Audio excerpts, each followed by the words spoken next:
तो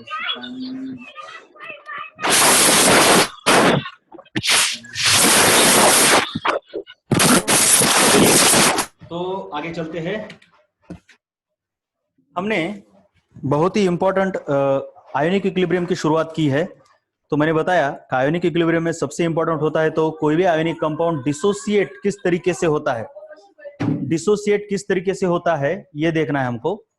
और डिसोसिएट होता है तो कौन से फैक्टर पर डिपेंड करता है ये भी देखा था हमने। तो उसके लिए मैंने बताया कि डाइलेक्ट्रिक कांस्टेंट डायरेक्टली प्रोपोर्शनल होता है डिसोसिएशन के लिए। डिसोसिएशन के लिए डाइलेक्ट्रिक कांस्टेंट डायरेक्टली प्रोपोर्शनल होता है, टेम्परेचर डायरेक्टली प्रोपोर्शनल होता है। उसके बाद कॉन्सेंट्रेशन जितना ज्यादा उतना कम, यानी ये इनवर्सली रिलेटेड होता है। इस तरीके से हमने कुछ फैक्टर्स देखे थे जिसके ऊपर डिसोसिएशन डिपेंड करता है, राइट। और कोई फैक्टर था मेरे ख्याल से था, कौन सा था? Common ion effect. Common ion effect जितना ज्यादा उतना डिसोसिएशन कम होता है। उसके बाद हमने देखा कि जो वीक इलेक्ट्रोलाइट रहते हैं, वीक इलेक्ट्रोलाइट, उसमें एसिड और बेस, वीक एसिड और वीक बेसेस रहते हैं, ये बहुत इंपॉर्टेंट है। तो इसके लिए हमने देखा कि degree of dissociation, sorry dissociation constant के ए, इसका एक फॉर्मूला आता है बहुत ही इंपॉर्टेंट है, वो आता है C alpha square upon 1 minus alpha. इधर भी C alpha square upon 1 minus alpha, यहाँ पे सिर्फ हम इसको के बी बोलते हैं। और अगर बहुत ही वीक एसिड है या फिर बहुत ही वीक बेस है तो ये अल्फा बहुत ही लेस हो जाता है, तो इसको निग्लेक्ट करते हैं हम। और तब हमारे पास अल्फा इज इक्वल टू आता है स्क्वायर रूट ऑफ के ए अपॉन सी, और यहाँ पे अल्फा इज इक्वल टू आता है स्क्वायर रूट ऑफ के बी अपॉन सी। यहां तक हमारा हो चुका है, राइट। यहां तक हमें कोई प्रॉब्लम नहीं होना चाहिए। डिग्री ऑफ डिसोसिएशन और के का क्या रिलेशन है ये हमने देखा है। अब इसके बेसिस पर कुछ प्रॉब्लम भी होते हैं, लेकिन बहुत ही टाइम पास प्रॉब्लम रहते हैं, बहुत कुछ मतलब इसमें कोई दम नहीं रहता है इस प्रॉब्लम पर, तो इस पे मैं फोकस नहीं करूंगा। एक्चुअली हमको प्रॉब्लम आगे ही करने हैं।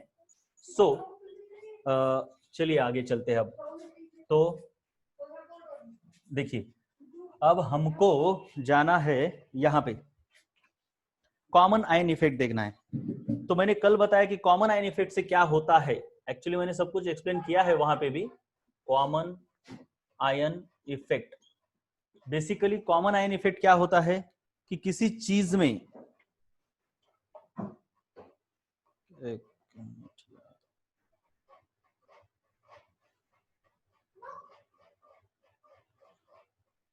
कोई भी कंपाउंड जब हम पानी में डिसॉल्व करते हैं इस तरीके से, मान लो NaCl है, इसको हमने इस पानी के अंदर डिसॉल्व कर दिया।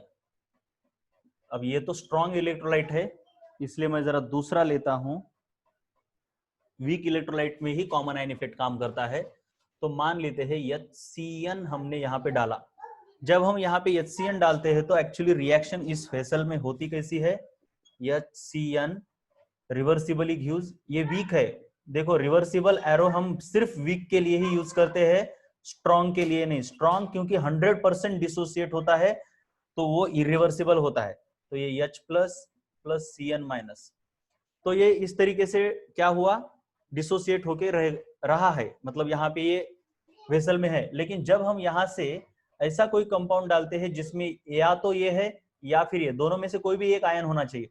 मान लो मैंने KCN डाला, यानी ये आयन और ये आयन यहाँ पे कॉमन है, तो इसीलिए हम इसको कॉमन आयन इफेक्ट बोलते हैं। जब KCN को हम इसके अंदर डालते हैं तो CN की संख्या बढ़ जाती है, तो रिएक्शन को क्या लगता है कि प्रोडक्ट की संख्या बढ़ गई, कॉन्सेंट्रेशन बढ़ गया। तो according to Le Chatelier principle reaction backward direction में होती है, और बैकवर्ड डायरेक्शन में होने के बाद ये बैकवर्ड डायरेक्शन तो आपका एसोसिएशन का है, यानी डिसोसिएशन के उल्टा है। इसीलिए ऐसे कॉमन आयन को ऐड करने के बाद डिग्री ऑफ डिसोसिएशन कम होती है। कॉमन आयन को ऐड करने के बाद डिग्री ऑफ डिसोसिएशन कम होती है, राइट। तो common ion effect is nothing but suppression. Suppression का मतलब क्या है, कम होना। मैंने बोला ना डिग्री ऑफ डिसोसिएशन कम होती है, सप्रेशन यानी कम होना। Suppression of degree of dissociation due to presence of common ion, due to presence of some common ion, suppression of degree of dissociation due to presence of some common ion is called as common ion effect. तो common ion effect में एक ही चीज याद रखनी है आपको कि degree of dissociation कम होती है। डिग्री ऑफ डिसोसिएशन कम होती है, बहुत इंपॉर्टेंट है। रिएक्शन बैकवर्ड डायरेक्शन में होती है और एसोसिएशन होता है, एसोसिएशन होता है। तो अब हमको देखना है सोल्यूबिलिटी प्रोडक्ट। चलिए अब यहां पे और एक चीज मुझे बतानी थी, आइसोहाइड्रिक सॉल्यूशन। छोटी छोटी बातें हैं ये, आइसोहाइड्रिक सॉल्यूशन। इसमें क्या होता है कि ये और ये इन दोनों का अगर मान लो कि ये भी एक एसिड है और ये भी दूसरा एसिड है, एसिड, और मान लो कि दोनों का C इंटू अल्फा सेम है, C इंटू अल्फा सेम है। इसका मतलब क्या, आप देखो C इंटू अल्फा क्या होता है। जब भी आपके पास कोई एसिड होता है HCN मान लो, जो कि रिएक्ट हुआ H प्लस और Cn माइनस, इस तरीके से ये डिसोसिएट हो गया, राइट। तो और दूसरा एसिड है मान लो HCl और ये भी डिसोसिएट, ये तो स्ट्रॉन्ग है इसलिए ये H प्लस और Cl माइनस हो गया। अब इन दोनों में कॉमन आयन कौन है बताओ जरा मुझे चैट करके, इन दोनों में कॉमन आयन कौन है, फटाफट बोलो।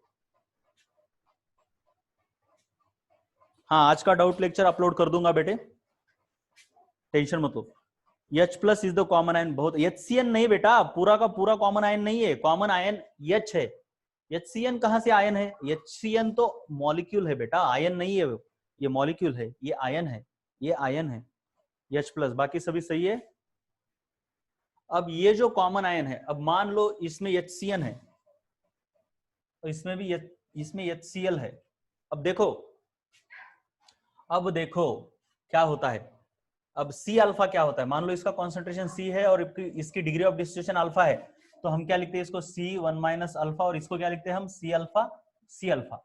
अब इसको भी वैसा ही लिखेंगे हम, इनिशियली C था, finally C into 1 minus alpha, और ये C अल्फा, C अल्फा। अब होता है ये स्ट्रॉन्ग है, इसलिए ये पूरा का पूरा डिसोसिएट होता है, इसलिए ये अल्फा इज इक्वल टू 1 डालने पर ये 0 हो जाएगा और ये CC हो जाएगा।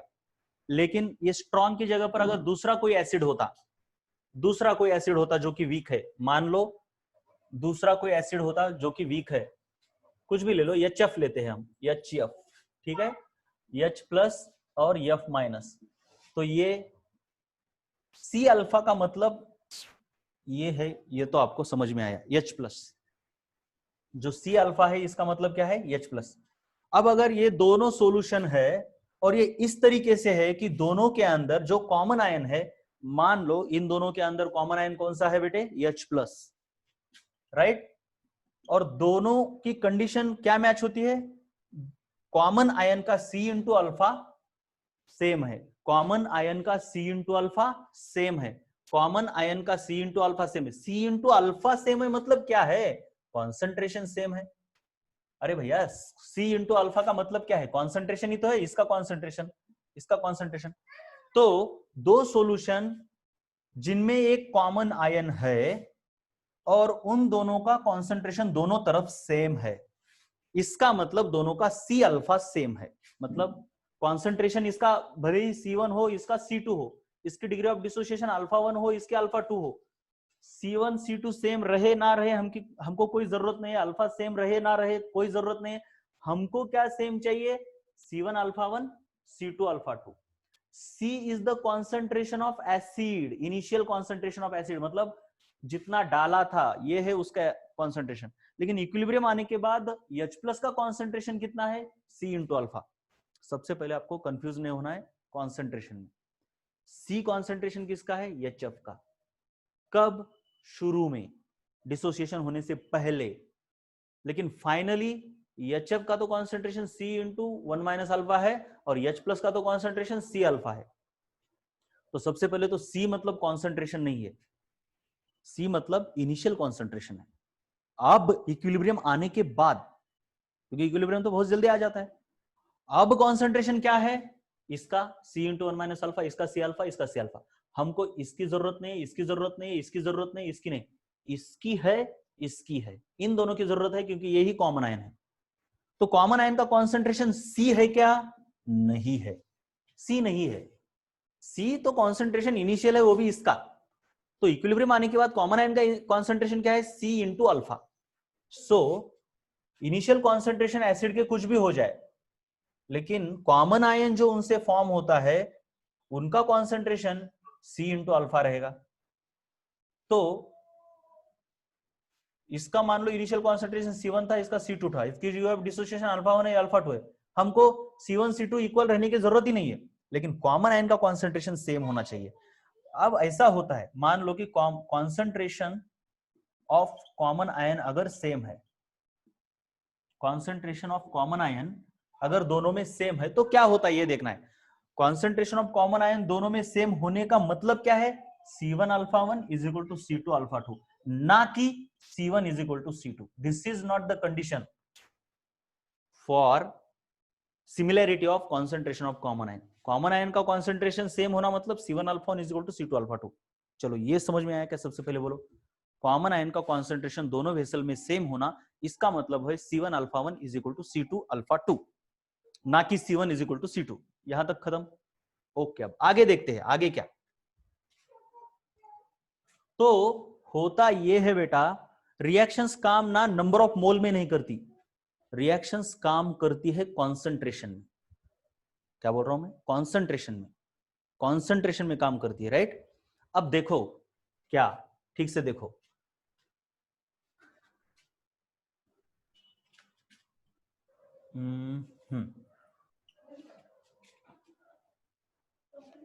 अब यहां पे आपने क्या किया, ये ऐसे दो सॉल्यूशन है जिनके अंदर कॉमन आयन का कॉन्सेंट्रेशन सेम है।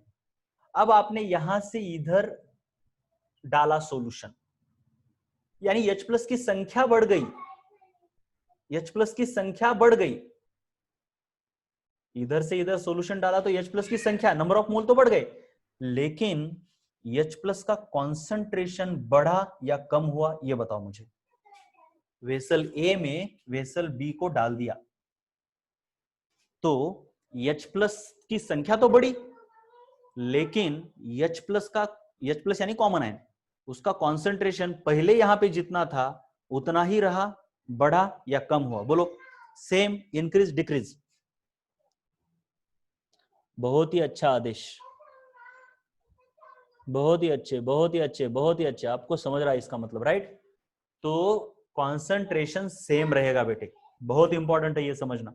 इसका मतलब है सिर्फ दो कॉमन आयन को ऐड करने से कोई काम नहीं बनता, कॉमन आयन को हायर कॉन्सेंट्रेशन से ऐड करना चाहिए। मतलब आपके पास दूध है बॉटल में, राइट, अगर आपके पास दूध है 80%, इसमें अगर मान लो 80% मिल्क है और दूसरी भी बोतल में 80% मिल्क है, और इसको इधर डालोगे तो यहां पे मिल्क का प्रमाण यानी कॉन्सेंट्रेशन बढ़ने वाला नहीं है। कब बढ़ेगा? अगर आप यहां से एक तो 100% मिल्क डालो या फिर 80 से ज्यादा वाला यानी 90% वाला डालो, तभी यहां पे कॉन्सेंट्रेशन बढ़ेगा, तब तक कॉन्सेंट्रेशन नहीं बढ़ेगा। So simply addition is not important, addition with higher concentration is important. और अगर हम दोनों को ऐड करते हैं जहां पे कॉमन आयन का कॉन्सेंट्रेशन सेम है, तो ऐड करने पर हमको लगता यह है कि H प्लस बढ़ गया इसमें, यानी इसमें H प्लस बढ़ गया यानी रिएक्शन पीछे होगी। नहीं, H प्लस बढ़ने से कुछ नहीं होता, कॉन्सेंट्रेशन बढ़ना चाहिए। हमारे लिए इंपॉर्टेंट क्या है? कॉन्सेंट्रेशन। ली चार्टिकल का प्रिंसिपल नंबर ऑफ मोल पे नहीं है, कॉन्सेंट्रेशन पे। तो ऐसे दो सॉल्यूशन जिनमें कॉमन आयन का कॉन्सेंट्रेशन सेम है, उनमें उनको अगर एक दूसरे में मिलाया जाए तो कॉमन आयन इफेक्ट दिखाई देगा या नहीं देगा? बोलो, कॉमन आयन इफेक्ट दिखाई देगा या नहीं देगा? बोलो फटाफट, बोलो फटाफट। नो, दिखाई नहीं देगा। क्यों? क्योंकि कॉमन आयन इफेक्ट तभी दिखाई देगा, कॉमन आयन इफेक्ट का मतलब क्या है? बैकवर्ड डायरेक्शन में रिएक्शन होना, डिग्री ऑफ डिसोसिएशन कम होना। और ये कब होता है? जब इसका कॉन्सेंट्रेशन बढ़ेगा। तो कॉमन आयन ऐड करने से इसका कॉन्सेंट्रेशन बढ़ना तो चाहिए। आपने कॉमन आयन ऐड कैसे किया? डायरेक्टली ऐड नहीं किया। हाँ, अगर मैं डायरेक्टली H प्लस ऐड करता ऐसे एक एक एक एक करके तो कॉन्सेंट्रेशन बढ़ता, लेकिन मैंने इसको पानी में मिला के ही तो ऐड किया, और ऐसे ऐड किया कि इसका और इसका कॉन्सेंट्रेशन सेम है, इसका और इसका कॉन्सेंट्रेशन यानी C1 is not equal to C2, ये नहीं, इसके अंदर का H प्लस और इसके अंदर का H प्लस का कॉन्सेंट्रेशन सेम है, यानी C1 alpha 1 is equal to C2 alpha 2। तो ऐसे दो सॉल्यूशन जिनके अंदर कॉमन आयन जो है उनका कॉन्सेंट्रेशन सेम है और उनको एक दूसरे में ऐड करने पर कॉमन आयन इफेक्ट दिखाई नहीं देता, कॉमन आयन इफेक्ट दिखाई नहीं देता, उनको कहते हैं आइसोहाइड्रिक सॉल्यूशंस। उनको क्या कहते हैं? आइसोहाइड्रिक सॉल्यूशन। और ऐसे आइसोहाइड्रिक सॉल्यूशन को पहचानने के लिए फॉर्मूला क्या है? C1 alpha 1 should be equal to C2 alpha 2। So isohydric solution का कंसेप्ट समझ में आया? बोलो एक बार यस और नो। आइसोहाइड्रिक सॉल्यूशन का कंसेप्ट समझ में आया? ओके।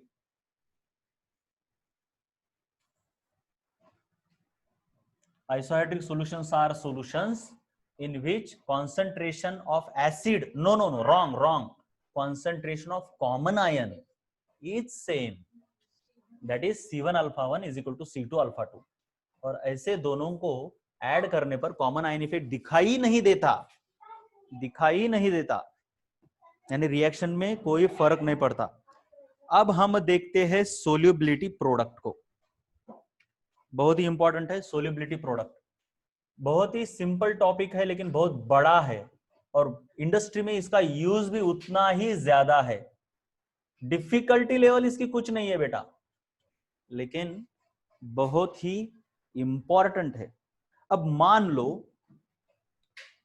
देखो साल्ट को पानी के अंदर डालने के बाद क्या होता है? आपके पास कोई साल्ट है, मैंने बोला कि सबसे पहले all salts are strong electrolytes. इसका मतलब क्या होता है? पानी में जाते ही ये टूट जाते हैं। पानी में साल्ट का मॉलिक्यूल आपको दिखेगा ही नहीं, टूटेगा ही। अगर हम किसी वीक एसिड को पानी में डालते हो, यानी कि HCN को, तो क्या होता है? कुछ आपको HCN की तरह दिखेंगे पूरे के पूरे, कुछ Cn माइनस दिखेंगे, कुछ H प्लस दिखेंगे। अगर स्ट्रॉन्ग एसिड को डालते हो HCl को, तो पूरे के पूरे H प्लस और Cl माइनस में ही दिखेंगे, HCl बिल्कुल ही नहीं होगा। तो ये वीक, ये स्ट्रांग है। तो साल्ट स्ट्रांग है मतलब पानी में उसका मॉलिक्यूल दिखेगा ही नहीं, पूरा डिसोसिएट होते हैं, राइट? तो देखो क्या होता है यहां पे बेसिकली हम जैसे ही साल्ट डालते हैं तो साल्ट मिल जाते हैं, घुल मिल जाते हैं, और बहुत ज्यादा डालने पर इसकी कैपेसिटी खत्म, मतलब ये सॉल्यूशन सैचुरेट हो जाता है, मतलब पूरी कैपेसिटी खत्म हो गई इसकी। अब इसमें अगर ज्यादा साल्ट डालोगे तो ये तो साल्ट नीचे जमा होगा, और यहां पे भी साल्ट डिसॉल्व्ड फॉर्म में है। ये आपका वाटर है, ठीक है, ये वाटर मतलब सॉल्वेंट, ये है आपका सोल्यूट यानी साल्ट, और बहुत ज्यादा साल्ट डालने पर इसकी कैपेसिटी खत्म हुई, इसलिए नीचे भी जमा हो रहा है। ये है आपका सॉलिड स्टेट में साल्ट। तो ये जो साल्ट है इसे हम एक्वेस स्टेट में कहते हैं, यानी पानी के अंदर है। ये इसको एक्वेस कहेंगे। और ये जो साल्ट है ये क्रिस्टलाइज फॉर्म में नीचे जमा हुआ है, इसे हम बोलते हैं सॉलिड साल्ट। लेकिन इन दोनों के बीच हमेशा एक डायनामिक इक्विलिब्रियम चलता रहता है, हमेशा। ये इधर जाएगा, ये इधर आएगा।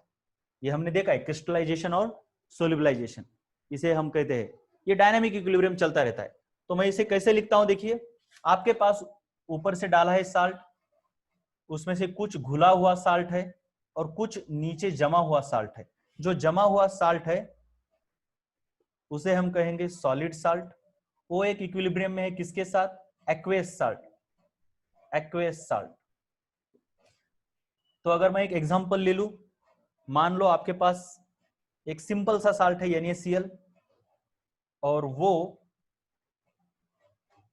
पानी में गया तो इसको हम बोलेंगे Na सॉलिड और NaCl एक्वेस। लेकिन एक बात याद रखो, ये पानी के अंदर है, ये नीचे जमा है, ये नीचे जमा है, ये पानी के अंदर है। लेकिन पानी के अंदर साल्ट मॉलिक्यूल के फॉर्म में रहता ही नहीं, NaCl के फॉर्म में वो रहता ही नहीं, वो हमेशा डिसोसिएटेड फॉर्म में रहता है। इसलिए हम इसे ऐसा ना लिखकर हम इसे ऐसा लिखते हैं Na प्लस Cl माइनस, इसको भी एक्वेस करेंगे, इसको भी एक्वेस, क्योंकि पानी के अंदर साल्ट का NaCl का मॉलिक्यूल रहता नहीं, वो टूट के ही अंदर जाता है। तो सॉलिड साल्ट यहां पे नहीं है, बस यहाँ पे, वो यहां से इधर जाते ही टूट गया और यहाँ के आयंस इधर आते ही जमा हो जाते। तो ये इक्विलिब्रियम आपको समझ में आया क्या? ये जो लिखा मैंने एक्वेस एक्वेस, ये solid, this is not present inside the water, no it is not in the water. समझ में आया? अब NaCl तो ऐसा है कि पानी में बहुत ज्यादा घुल जाता है, बहुत ज्यादा, लेकिन ऐसे भी साल्ट होते हैं उतना ज्यादा घुलते नहीं, बहुत ही कम सोल्युबिलिटी रहती है उनकी। पानी के अंदर सोल्युबिलिटी बहुत ही कम रहती है। जिनकी सोल्युबिलिटी पानी में बहुत ही कम रहती है उन्हें स्पैरिंगली सोल्यूबल साल्ट कहा जाता है। स्पैरिंगली सोल्यूबल साल्ट, क्या कहा जाता है उनको? Sparingly soluble salt. तो स्पैरिंगली सोल्यूबल साल्ट के लिए हम सोल्यूबिलिटी प्रोडक्ट के बारे में पढ़ने वाले हैं। स्पैरिंगली सोल्यूबल साल्ट के लिए सोल्यूबिलिटी प्रोडक्ट के बारे में हम पढ़ने वाले हैं। So solubility product is usually applied for sparingly soluble salts. What? Sparingly soluble salts. Sparingly यानी बहुत ही कम मात्रा में soluble होते हैं जो कि। तो इनके लिए क्या लिखेंगे हम? मान लो कोई भी साल्ट है AXBY जो कि स्पैरिंगली सोल्यूबल है और उसको हमने पानी में डाल दिया बहुत ज्यादा, तो ये नीचे प्रेसिपिटेट भी हो जाएगा और पानी में भी थोड़ा बहुत तो घुलेगा। तो इसको हम ऐसा लिखेंगे A+B-। अब अगर आप देखोगे तो A की वैलेंसी Y हो सकती है, B की वैलेंसी X हो सकती है। अब वैलेंसी क्या हो सकते है उसको मारो गोली, उतना हमको उसका टेंशन नहीं है। टेंशन इसका है कि ये कितने फॉर्म होंगे X और B कितने फॉर्म होंगे Y। चलो पानी के अंदर ये देखिए, ये है क्रिस्टलाइज फॉर्म में सॉलिड, ये है सोल्यूबल फॉर्म में एक्वेस, ये भी एक्वेस। सबसे पहले कोई तो स्पैरिंगली सोल्यूबल साल्ट है, उसका ये इक्विलिब्रियम आपको समझ में आया क्या? बोलो एक बार, आया या नहीं? यस और no? Right.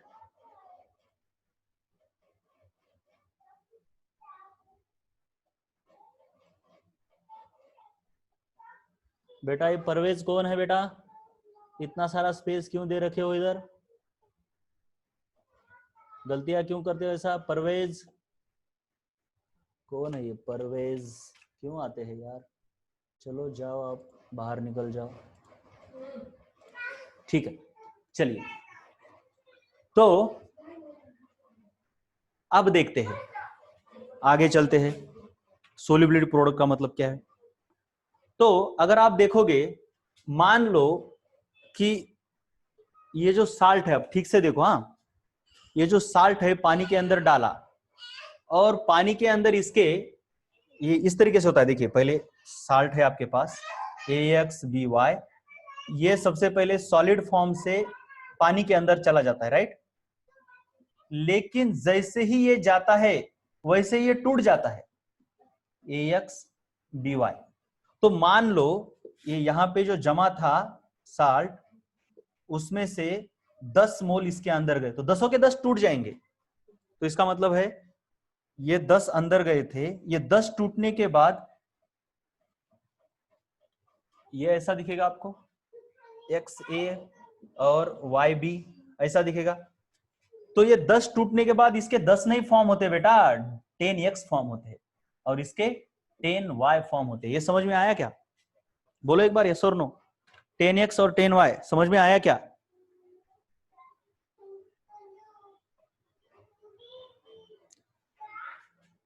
Back is strong, back क्या है यार? ये बैक क्या है मुझे समझा नहीं। बैक इज स्ट्रॉन्ग इलेक्ट्रोलाइट मतलब क्या है? NaCl मैंने बोला ना, नहीं बस एग्जांपल लिया था। और हाँ ना, स्ट्रॉन्ग इलेक्ट्रोलाइट है उसका। देखिए दो तरीके के इक्विलिब्रियम है, आप कंफ्यूज मत होना। मैंने NaCl का इक्विलिब्रियम ये नहीं लिया बेटा। NaCl यहाँ पे जमा हो रहा है, वो तो होता ही है, ये स्ट्रॉन्ग हो वीक हो यहाँ पे जमा हो सकता है। स्ट्रॉन्ग का मतलब क्या होता है? पानी में जाकर वो मॉलिक्यूल के फॉर्म में नहीं रह सकता, पानी में जाकर वो मॉलिक्यूल के फॉर्म में नहीं रह सकता, लेकिन नीचे जमा हो सकता है NaCl के फॉर्म में।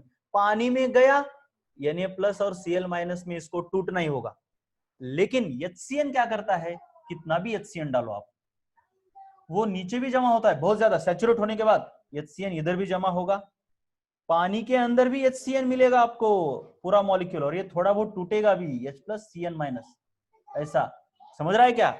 साल्ट क्या नहीं कर सकता, पानी में जाकर खुद की आइडेंटिटी नहीं रख सकता, मतलब ये ऐसा मॉलिक्यूल आपको पानी के बल्क में नहीं दिखेगा, नीचे जमा हुआ दिखेगा बेटे, नीचे जमा हुआ दिखेगा, लेकिन अंदर जाके पानी के बल्क, बल्क का मतलब समझते हो ना, बॉडी, पानी के बल्क में जाकर आपको HCN मॉलिक्यूल के फॉर्म में दिखता है और टूटे हुए फॉर्म में भी दिखता है, लेकिन साल्ट पानी के अंदर बल्क में मॉलिक्यूल के फॉर्म में दिखता ही नहीं, सिर्फ साल्ट के फॉर्म में होता है, सॉरी आयंस के फॉर्म में। तो इसे हम स्ट्रांग कहते हैं। स्ट्रांग है इसका मतलब कितना भी डालो डिसॉल्व हो जाता है, ऐसा नहीं। NaCl स्ट्रांग है इसका मतलब कितना भी डालो डिसॉल्व नहीं होता। ग्लास ले लो घर में, पानी का ग्लास लो और उसमें आप साल्ट डालो, डिसॉल्व होगा, डिसॉल्व होगा, लेकिन अगर आप बहुत ज्यादा साल्ट डालोगे तो वो तो नीचे जाके जमा हो जाएगा ना। तो नीचे जाकर जमा होना यानी क्रिस्टलाइज होना, तो क्रिस्टलाइज हो सकता है स्ट्रांग इलेक्ट्रोलाइट, लेकिन उसका एक इंपॉर्टेंट चीज है, जो स्ट्रांग होता है वो पानी के बल्क के अंदर जाने के बाद वो मॉलिक्यूल के फॉर्म में नहीं रहता, वो डिसोसिएटिव होता है। चलिए ये खत्म हो गया। तो अब देखिए, तो NaCl अगर स्ट्रांग है तो भी वो इक्विलिब्रियम दिखाएगा, बस ये नहीं होता। साल्ट के लिए क्या होता, ये नहीं होता। देखिए तो हम ये अंदर वाला जो स्टेज है उसको निकाल देते हैं और डायरेक्टली ऐसा लिख देते हैं। ये सॉलिड का मतलब क्या है, नीचे जमा हुआ हुआ ये सॉलिड है, और ये 10x है, बहुत इंपॉर्टेंट है 10y, और ये जो 10 है ये उसकी सोल्युबिलिटी होती है, मतलब ज्यादा से ज्यादा NaCl के यानी उस साल्ट के 10 मोल ही इस वाटर के अंदर जा पाए, तो इसे हम सोल्युबिलिटी कहते हैं। Solubility is maximum amount of solute that can be dissolved in a solvent eight given condition. Maximum amount of solute that can be dissolved in a solvent eight given condition. और इसके और इसके बीच कब होता है equilibrium, जब ये saturate होता है तभी, उससे पहले नहीं होगा बेटे। देखो मान लो कि ये कोई सॉल्यूशन है, पानी है, तो अगर आपने 10 मोल डाल दिए तो ऐसा नहीं होता कि इसमें से 5 यहां पर जमा हो जाएंगे और 5 इधर आएंगे और इनके बीच इक्विलिब्रियम होगा। नो नो नो, सबसे पहले तो 10 के 10 मोल इसमें डिसॉल्व हो जाते हैं, घुल जाते हैं, और 10 डालो 20 के 20 इसमें डिसॉल्व हो जाएंगे, 40 भी डिसॉल्व हो जाएंगे, एक लेवल आएगी 50, जो कहते हैं इसकी सोल्युबिलिटी। सोल्युबिलिटी का मतलब क्या है कि ये सॉल्वेंट 50 से ज्यादा खुद में सोल्यूट को डिसॉल्व नहीं कर सकता।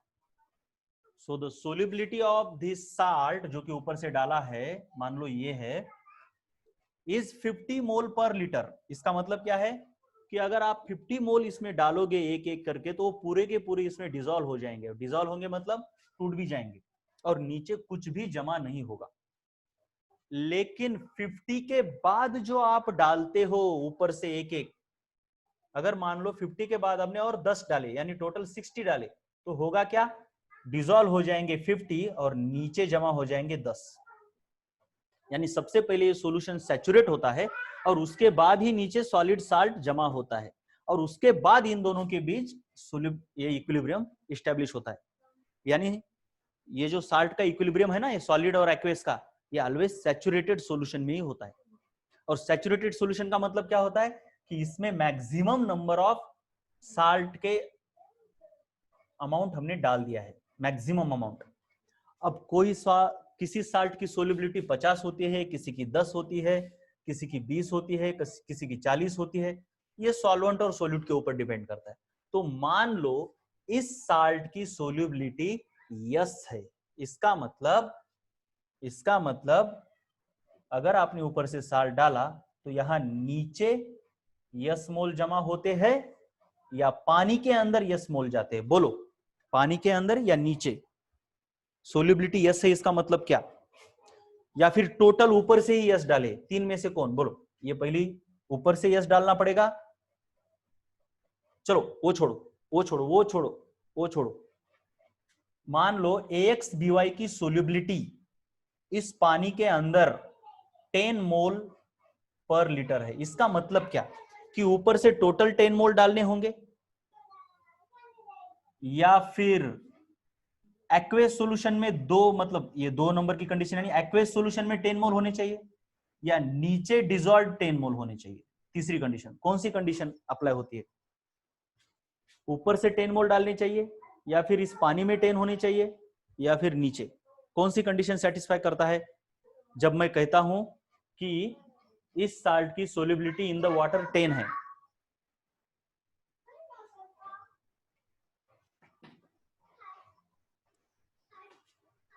चलिए, तो इसका मतलब है सभी गलत बोल रहे हैं, एक दो ही लोग सही है।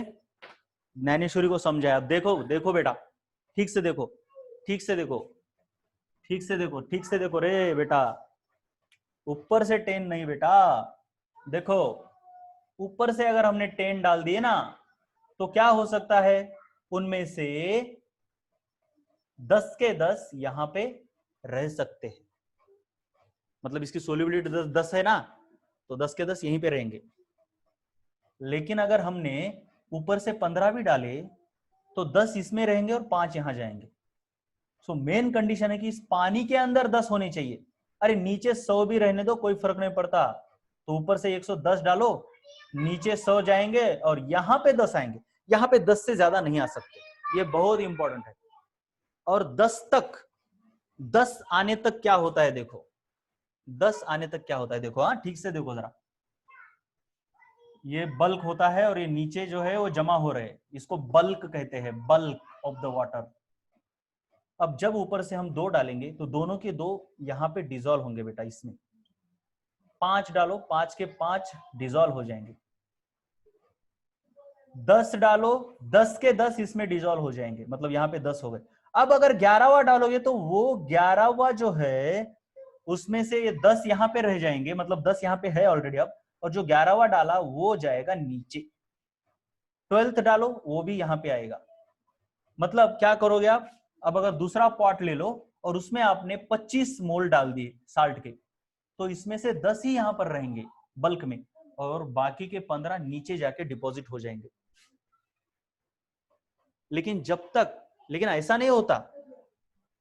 सोल्युबिलिटी 10 है, इसका मतलब अगर ऊपर से आपने 5 डाले तो ऊपर 3 और नीचे 2 आएंगे। नो, जब तक इसमें 10 नहीं होते तब तक ये नीचे जाने ही नहीं देता। हाँ, जब इसका पेट भर जाता है इस सॉल्यूशन का, तब उसके बाद जो आएगा उसको वो नीचे डिपॉजिट करता है। और ये जो डिपॉजिट होते हैं वो अंदर जाते हैं, और अंदर वाले भी इधर आते हैं। इनके बीच जो इक्विलिब्रियम होता है, इसे सॉलिड कहते हैं, इसे एक्वेस कहते हैं। ठीक है, तो अब देखो, तो सैचुरेटेड सॉल्यूशन का मतलब यानी पानी के अंदर मैक्सिमम अमाउंट ऑफ सोल्यूट गया है, मैक्सिमम अमाउंट ऑफ सोल्यूट दिया है हमने। मैक्सिमम अमाउंट ऑफ सोल्यूट यानी उसकी सोल्युबिलिटी होती है। किसी की सोल्युबिलिटी 10 है, इसका मतलब है कि उसके पानी में, मतलब किसी साल्ट की सोल्युबिलिटी 10 है, यानी इस साल्ट के 10 मोल उस पानी में ठहर सकते हैं। उससे ज्यादा डालोगे तो नीचे प्रेसिपिटेट हो जाएंगे। समझ में आया क्या? सोल्युबिलिटी का मतलब maximum amount that can remain inside the solution without precipitation, without precipitation. Precipitation यानी ये क्रिस्टलाइजेशन भी बोलते हैं जिसको, प्रेसिपिटेशन को क्रिस्टलाइजेशन भी बोलते हैं बेटा। समझ में आया क्या? तो अब देखो यहां पे ये साल्ट है, इसकी सोल्युबिलिटी मान लो यस है, यानी 10, जो हमने 10 ली थी ना वैसे यस है। और ये पानी में डालने के बाद, मुझे बताओ इसकी सोल्युबिलिटी यस है, मतलब पानी में डालने के बाद, तो क्या पानी में हम सिर्फ यस डाल रहे? नहीं, हम तो 100 यस डाल सकते हैं पानी में। लेकिन होगा क्या, उसमें से सिर्फ यस कहां जाएंगे, बॉटम में जाएंगे या पानी में जाएंगे? बोलो, बॉटम में जाएंगे या पानी में जाएंगे? बोलो फटाफट। गुड, बहुत ही अच्छे बेटा, बहुत ही अच्छे, वाटर में जाएंगे, राइट। तो 10 यानी यस, यहां पे यस है, तो यस अगर पानी में गए तो यस के यस टूट जाएंगे, और यस टूटने के बाद कितना बनेगा, यक्स इंटू यस बनेगा, और ये वाई इंटू यस बनेगा। और सॉलिड स्टेट में यस नहीं है, सॉलिड स्टेट में तो कितने भी हो सकते हैं। सबसे इंपॉर्टेंट है सो लेट, अगर मैंने यहां पे लिखा let solubility of salt, salt is S mole per litre, तो ऊपर से यस डाले ऐसा नहीं होता, ऊपर से कितने भी डालो, पानी में यस गए और ये यक्स यस वाई यस। अब इस साल्ट के लिए इक्विलिब्रियम कांस्टेंट क्या होता है, इक्विलिब्रियम कांस्टेंट ये जो रिएक्शन है ऊपर होना चाहिए ए का concentration raise to X, B का concentration raise to Y, divided by इसका कॉन्सेंट्रेशन लेना चाहिए या नहीं, बोलो एक बार, बोलो बोलो फटाफट बोलो, फटाफट फटाफट फटाफट फटाफट बोलना है। डिवाइडेड बाय लेना चाहिए या नहीं, क्या आदेश, कहां पे ध्यान है यार, ये यस सिर्फ एक दीपक का ध्यान है, इधर अंजलि का भी है। अरे नहीं लेना चाहिए बेटे, दानेश्वरी कहां ध्यान है, नहीं लेना चाहिए, क्यों नहीं लेना चाहिए बोलो जरा, कम से कम आप बोलो, नहीं लेना चाहिए, इसको नहीं लेना चाहिए, क्यों नहीं लेना चाहिए बोलो एक बार, कमॉन कमॉन कमॉन, क्यों नहीं लेना चाहिए, क्यों नहीं लेना चाहिए, इसको लेना नहीं चाहिए, ये सॉलिड है, प्रीति बहुत सही, ये क्या है सॉलिड है, इसलिए इसको नहीं लेते। तो equilibrium constant of this salt is also called as KSP, जैसे एसिड का K है ना उसको क्या बोलते हैं KA, ऐसे ही नाम दिए हैं, सभी इक्विलिब्रियम कांस्टेंट ही है लेकिन स्पेशल नाम दिए हैं उनको, अलग अलग नाम दिए हैं, राइट। सभी साउथ में तो हीरो ही है, लेकिन इसको एक को बोलते हैं मेगा स्टार, एक को बोलते हैं सुपर स्टार, एक को बोलते हैं द एक्शन स्टार, और क्या क्या पता नहीं मुझे, ऐसे नाम होते हैं ना स्पेशल। वैसे सभी इक्विलिब्रियम कांस्टेंट ही है लेकिन उनको स्पेशल नाम आए, equilibrium constant for acid is called as dissociation constant of acid, equilibrium constant of base Kb बोलेंगे, equilibrium constant of salt KSP बोलेंगे। इसका दूसरा नाम है सोल्युबिलिटी प्रोडक्ट ऑफ साल्ट, ये जो KSP है ना इसको ही बोलते हैं solubility product of salt, solubility product of salt. तो अगर आप देखोगे तो कॉन्सेंट्रेशन ऑफ A कितना है x into S, x into yes raise to x, और कॉन्सेंट्रेशन ऑफ B कितना है y into yes raise to कितना आना चाहिए y। तो सिंपल सी बात है KSP इज इक्वल टू क्या आता है, देखो KSP is equal to x raise to x y raise to y और S raise to x plus y है ना, S raise to x S raise to y, base same है तो power का क्या होगा एडिशन होना चाहिए ना, तो S raise to x plus y। तो KSP के लिए ये फॉर्मूला बहुत इंपॉर्टेंट है, क्या ये भी आपको समझ में आया, बोलो एक बार, ये भी समझ में आया, राइट। तो मैं कुछ साल्ट्स के KSP आपको यहां पे लिखवा देता हूं। सबसे पहले KSP इज इक्वल टू क्या है,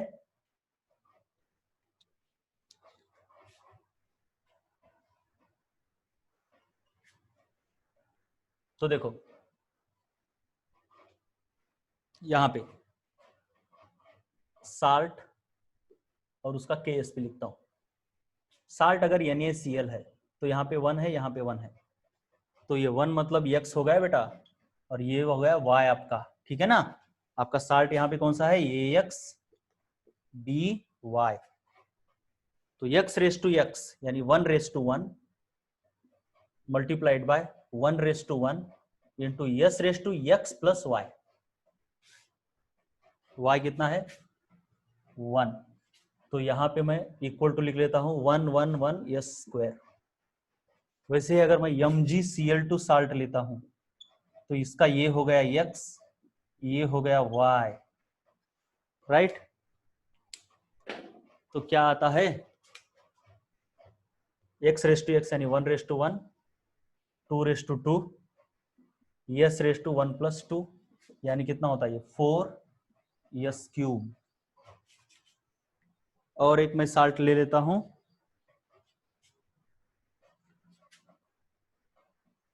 Al2 SO4 टेकन थ्राइस, ये है आपका x, ये है आपका y, तो x raise to x y raise to y, s raise to x plus y, तो इज इक्वल टू क्या होता है 4 मल्टीप्लाइड बाय 3 रेस टू 3 यानी 27, तो ये होता है 108, और s रेस टू